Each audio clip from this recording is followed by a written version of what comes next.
Comida. A pandemia, ela mudou os nossos hábitos. A gente passou de deixar de fazer exercício na academia para deixar de fazer exercício em casa mesmo. A gente trocou a hora de trabalhar com a hora de beber, ou começou a beber durante o trabalho, ou trabalhou bebendo e conseguiu inventar algo ainda mais deprimente do que a reunião por Zoom, que é a festa por Zoom.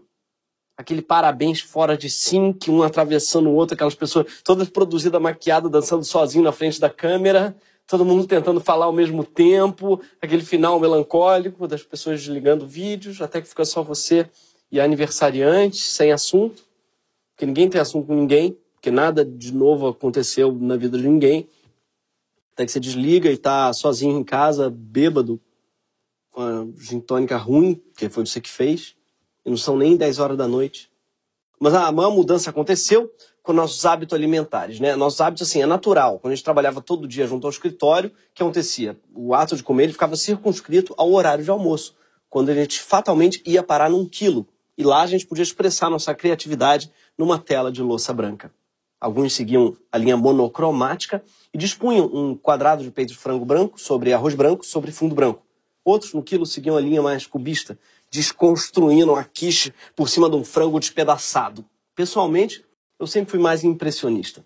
Eu gostava de fundir o rosa do estrogonofe ao laranja do purê de abóbora sem deixar nenhum contorno nítido com o amarelo da batata palha, criando um pôr do sol de carboidrato morno.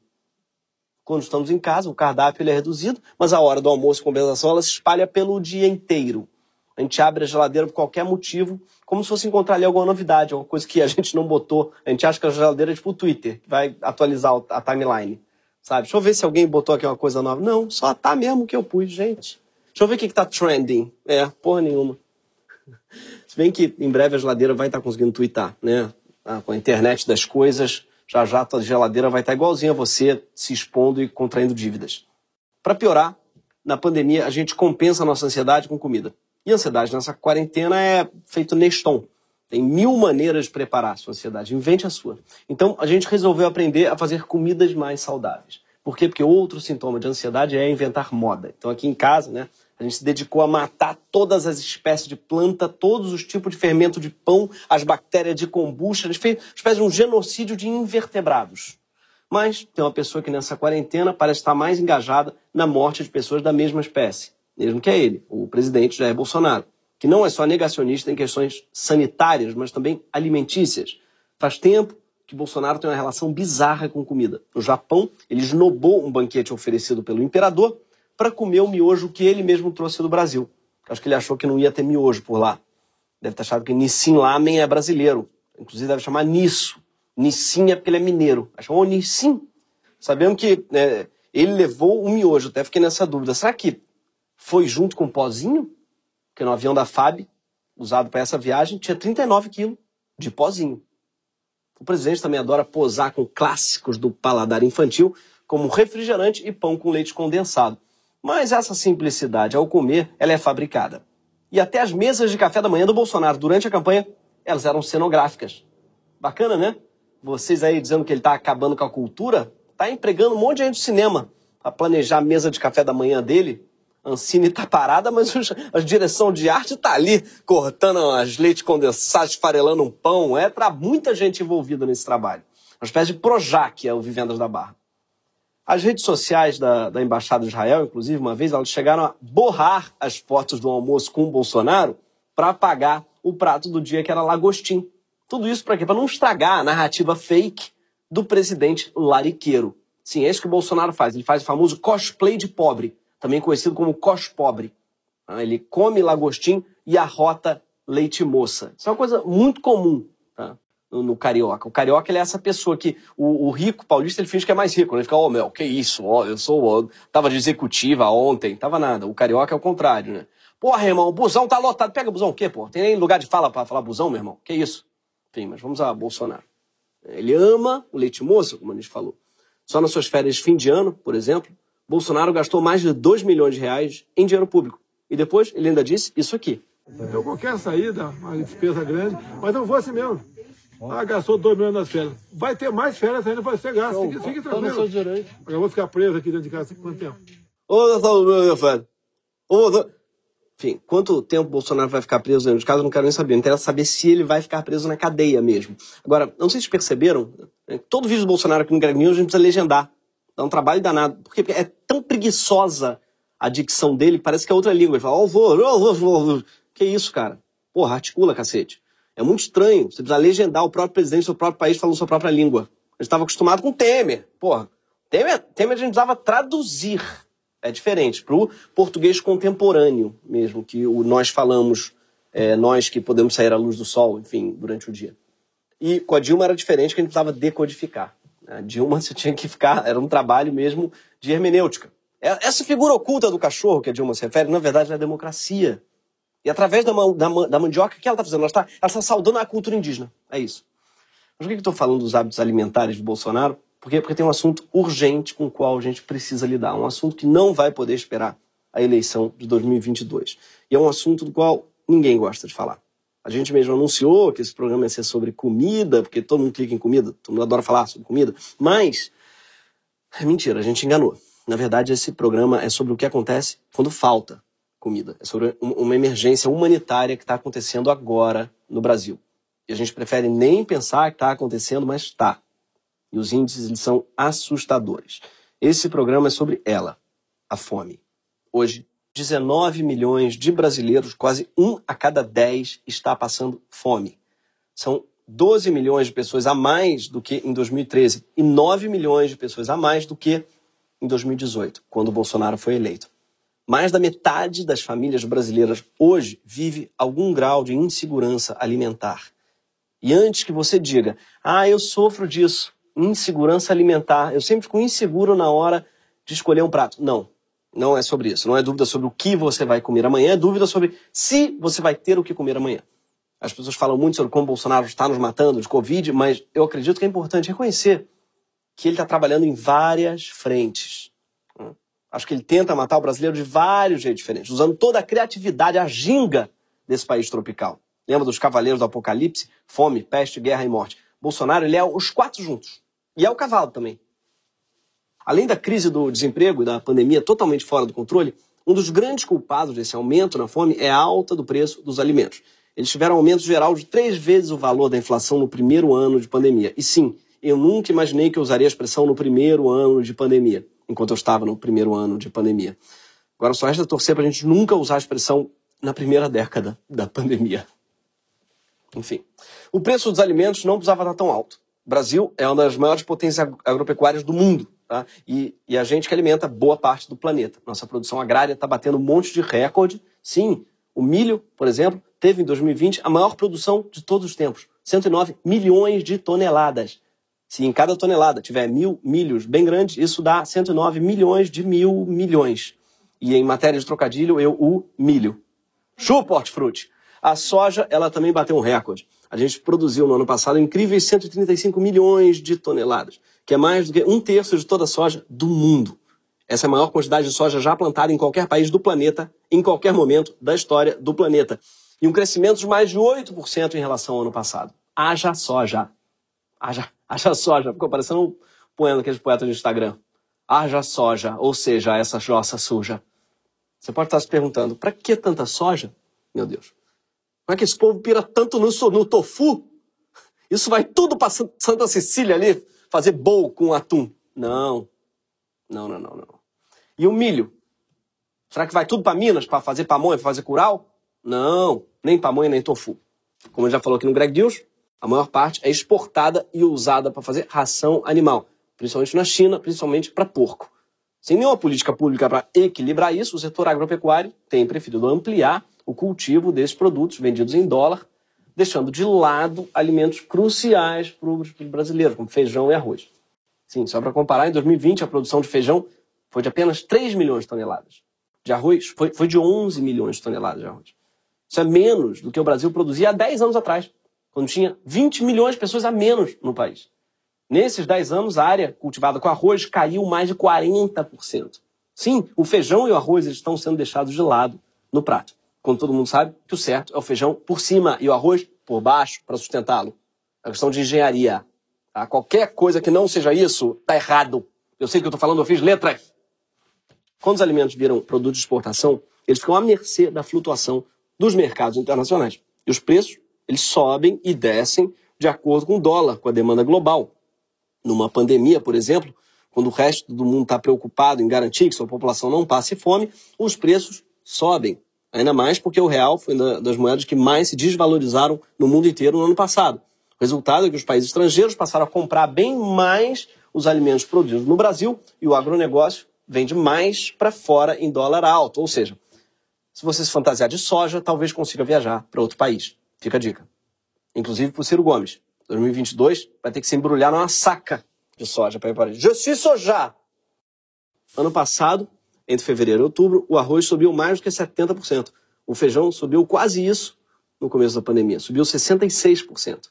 O prato feito, o famoso PF, né, arroz, feijão, carne e saladinha, ficou quase 50% mais caro em 2020. Em São Paulo, daqui a pouco já estão chamando de piatofato. Ah, é mais caro porque isso aqui é uma piatofateria, né? Enquanto a fome se alastrou no país, pequenos produtores de comida foram obrigados a destruir safras que estavam encalhando por causa da enorme crise econômica. Eles não tinham dinheiro nem para transportar essa comida toda para que ela fosse doada. O Brasil, que já joga muita comida fora, porque desperdiça, começou a jogar mais ainda na pandemia. É um desastre, mas parece que o presidente ele acha que não tem nada a ver com isso. Como todo desastre brasileiro, a pessoa responsável acha que não é com ela. Bolsonaro ele sempre fica muito irritado ao ser perguntado sobre o assunto fome. Falar que se passa fome no Brasil é uma grande mentira. Passa-se mal. Não come bem. Aí eu concordo. Agora, passar fome não. Você não vê gente mesmo pobre pelas ruas com físico esquelético como a gente vê em alguns outros países aí pelo mundo. Ah, pelo amor de Deus, se for entrar em detalhe, em filigrana, eu vou embora. Eu não estou vendo ninguém magro aqui, tá certo? Temos problemas mentais no Brasil? Temos, não é culpa minha, vem de trás, estamos tentando resolver. Bolsonaro, baixa o preço do arroz, por favor. Não aguento mais.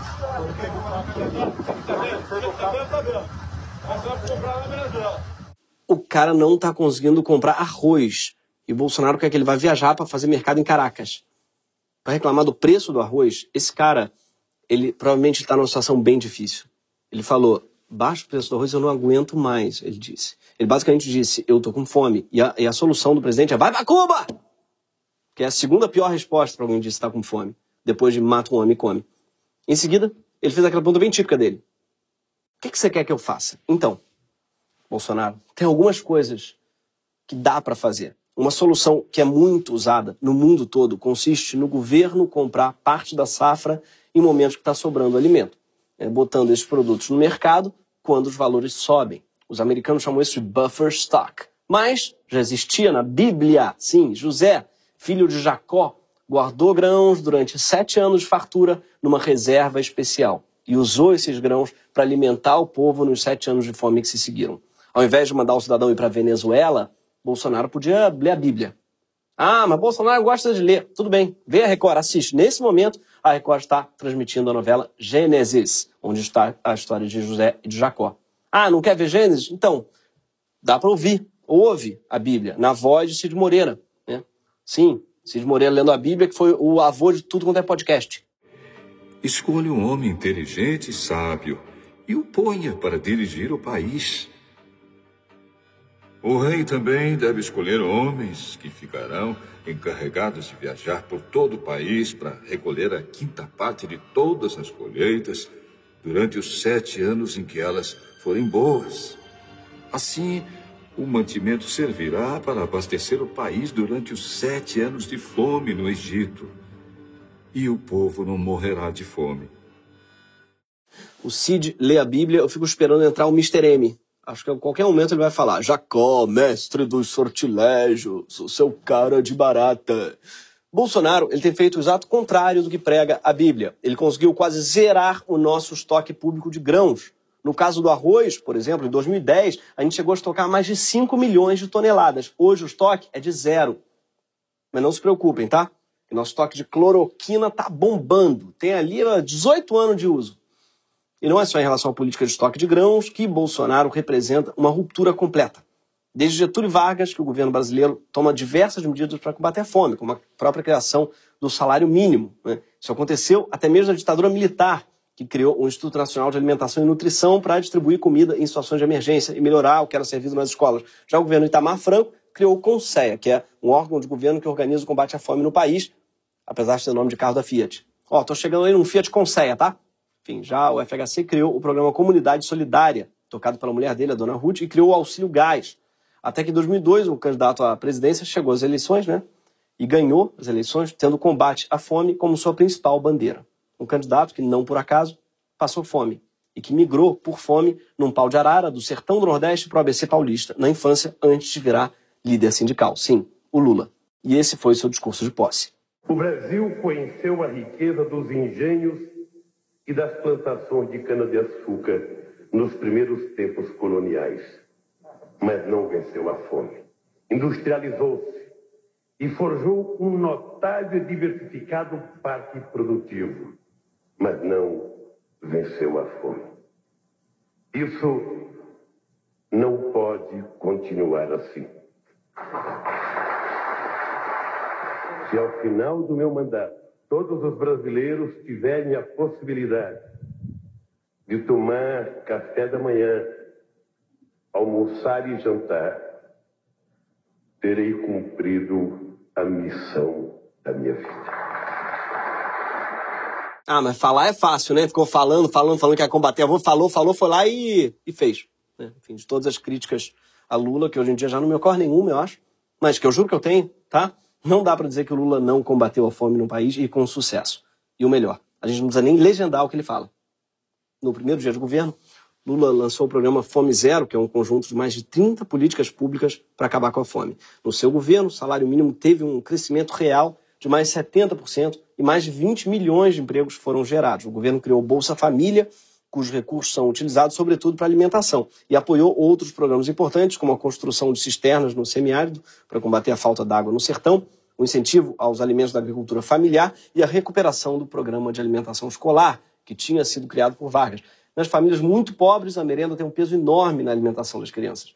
E a partir de então, cerca de 43 milhões de crianças e jovens passaram a fazer as refeições todos os dias. Quando a gente pensa em merenda, não sei vocês, mas eu pensava, antes desse programa, num todinho e num bolo Ana Maria. Mas, na verdade, não. São refeições mesmo, elaboradas por nutricionistas. Daí a expressão carioca, merendar na porrada. Faz o menor sentido? Faz. É uma porrada completa, parruda, rica em tabefes e supapos. E o resultado disso foi que, em 2014, o índice de subalimentação no Brasil foi de 3%, que é praticamente uma erradicação da fome. A extrema pobreza diminuiu em mais de 60%.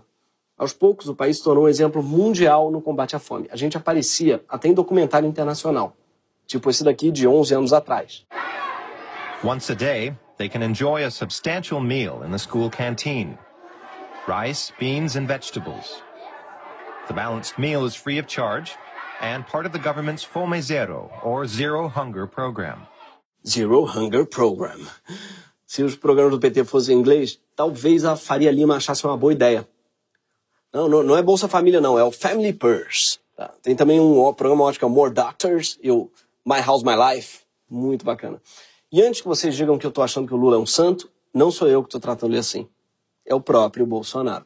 Até tem uma passagem, corrija, tem uma passagem bíblica, se eu não me engano, quando Jesus dividiu o pão. Depois ele deu uma desaparecidinha, né? Daí o povo foi atrás de Jesus para quê? Para mais benefícios pessoais. Fizeram a ligação com o PT, dando bolsa isso, bolsa aquilo. É o ser humano que tem que ver. Sim, até quando ele lê a Bíblia, ele pensa no PT. E curioso que ele pensa no Lula quando ele vê Jesus. Sim, e se ele se diz o anti-Lula, não sou eu que estou dizendo, gente, mas ele só pode ser o anticristo. Mas Bolsonaro falou a verdade quando ele disse que a fome é um problema que não nasceu no seu governo, que vem lá de trás. Sim, só que é um problema que vem lá de trás, só que já tinha sido praticamente resolvido, era coisa do passado. A onda do momento, diz o funk, era namorar pelado. Só que aí, em 2019, Bolsonaro e Paulo Guedes assumiram o governo com um novo projeto de país, que também começou a ser implementado logo no primeiro dia de mandato. Logo após a posse, Bolsonaro assinou a medida provisória que extinguiu o CONSEA, o Conselho Nacional de Segurança Alimentar e Nutricional, desorganizando a coordenação de políticas de combate à fome. A vigência do Plano Nacional de Segurança Alimentar terminou em 2019 e até hoje, 2 anos depois, o Planalto nem se pronunciou sobre uma nova versão para o período entre 2020 e 2023. Para elaborar um novo plano, é necessária a realização de uma conferência que aconteceria em 2019. Só que quem convoca ela é o CONSEA. Um CONSEA dissolvido, o encontro não foi convocado. E a gente ficou totalmente sem plano para combater a fome. O governo Bolsonaro ele é bem liberal nesse sentido. Ele leva o Conselho de Estado mínimo até o limite, que é o abandono. Depois do pai ausente, Bolsonaro inventou a pátria ausente. Não serve nem para pagar pensão alimentícia. O desmonte também vitimou o Ministério do Desenvolvimento Social e Combate à Fome, que Bolsonaro transformou numa secretaria. Assim que assumiu, para logo depois demitir todo mundo. E essa secretaria hoje faz parte do Ministério da Cidadania, que também concentra cultura e esportes. Podia chamar de Ministério de várias paradas juntas. É tipo o casal Baby Consuelo e Casagrande, que você fica se perguntando, quem juntou? Onde se conheceram esses dois? Gente do céu! Quem comanda essa pasta, no mínimo diversa hoje, é o João Roma. João Roma, que em live com o Bolsonaro, criticou o isolamento social e já defendeu o valor reduzido do auxílio emergencial. E é sempre bom lembrar que o próprio auxílio não foi criado com o Bolsonaro, e sim pelo Congresso, depois que o governo apresentou um projeto irrisório para socorrer os brasileiros durante a pandemia. Enfim, dentro do Ministério da Cidadania, as iniciativas de combate à fome, elas têm recebido cada vez menos recursos. Tá? O programa de aquisição de alimentos, por exemplo, que podia nos salvar agora, recebeu em 2019 188 milhões de reais, um sexto do que teve no seu ápice. E em 2020 o orçamento inicial foi ainda menor, foi só de 101 milhões de reais. Quando a pandemia começou, uma medida provisória aumentou esse orçamento autorizado para 500 milhões de reais, mas o governo Bolsonaro usou só 36 milhões, 7% desse valor. E pelo visto, Bolsonaro não ficou satisfeito em ver só adultos morrendo de fome, porque as políticas alimentares do governo se voltaram também contra as crianças. Por conta da pandemia e do fechamento das escolas, por volta de 7 milhões de crianças perderam acesso à merenda escolar. E o Alckmin, dessa vez, não teve nada a ver com isso, coitado. O Congresso aprovou que fossem transferidos aos familiares os repasses da merenda para garantir a alimentação das crianças. Dinheiro que já estava orçado, já estava aprovado, garantido. Sabe o que o Bolsonaro fez? Vetou a lei. Ele impediu que as crianças, sem escola, pudessem receber o dinheiro da comida. Bolsonaro não é um presidente, ele é um vilão de filme da Sessão da Tarde. Eu ia dizer que é tipo o vilão que tira o doce da boca da criança, mas com a merenda é a alimentação balanceada. É mais correto dizer que ele tira a proteína da boca das crianças.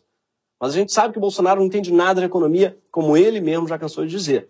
Por isso que, se a gente quiser entender como chegou nesse ponto, a gente tem que ouvir o posto Ipiranga da economia. Aquele que teria resposta para tudo, o Paulo Guedes. Sobre o preço do arroz, o ministro disse que ele subiu. Por quê? Porque a vida dos pobres melhorou. Sim, olha só. Então, justamente os mais pobres estão comprando, estão indo ao supermercado, estão comprando material de construção. Então, isso, na verdade, é um sinal de que eles estão melhorando a condição de vida. O preço do arroz está subindo justamente porque eles estão comprando mais, está todo mundo comprando um pouco mais. O que ele disse, basicamente, é que o preço do arroz está subindo. Por quê? Porque está tudo bem. O pessoal está com dinheiro, né? Então está esbanjando. Falou, hoje eu estou podendo, hoje o arroz de todo mundo é por minha conta. Ô, Sushi Man, dobra aí o arroz do meu sushi que eu recebi hoje. Isso não faz o menor sentido.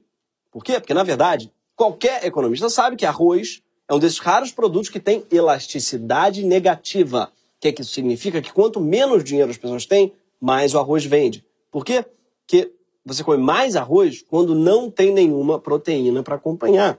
Por isso, inclusive, todo mundo sabe que a qualidade de uma quentinha é inversamente proporcional à quantidade de arroz que colocam nela. É de dar medo que um ministro da Economia ele não saiba um negócio tão básico. Mas parece que, apesar disso, ele está nadando em popularidade, pelo menos segundo o seu próprio relato. Eu entro no supermercado, as pessoas me agradecem. Às vezes falam, olha, nós rezamos pelo senhor, nós estamos sentindo o que o senhor está fazendo por nós. E isso me recompensa mais do que qualquer elogio. Acho que quando ele diz mercado, ele está se referindo ao mercado financeiro. Ou então ele não está ouvindo direito. Vai ver, ele foi no supermercado e gritaram, arrombado! Ele, obrigado você, fofo. É muito arrombado! Muito obrigado você também, muitíssimo.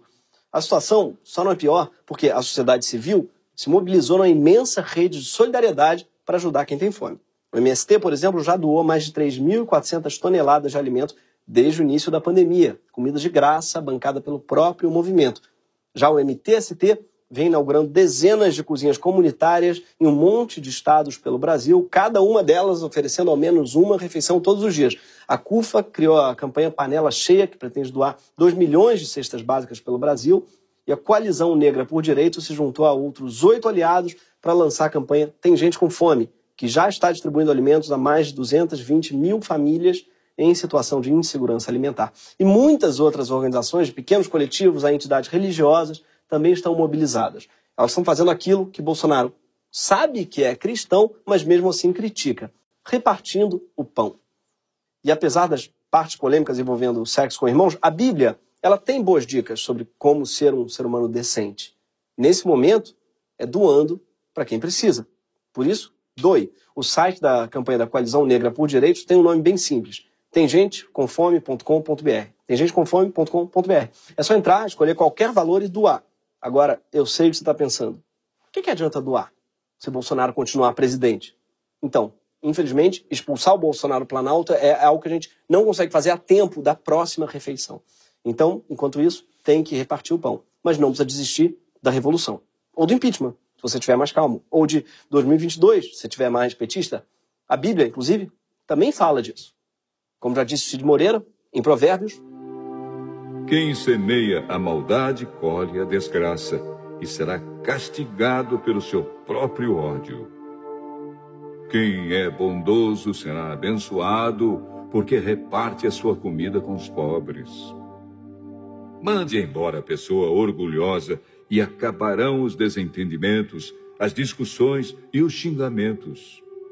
O Senhor Deus está alerta para defender a verdade e atrapalhar os planos dos mentirosos. Esse foi o Greg News. Boa noite, seus cara de barata.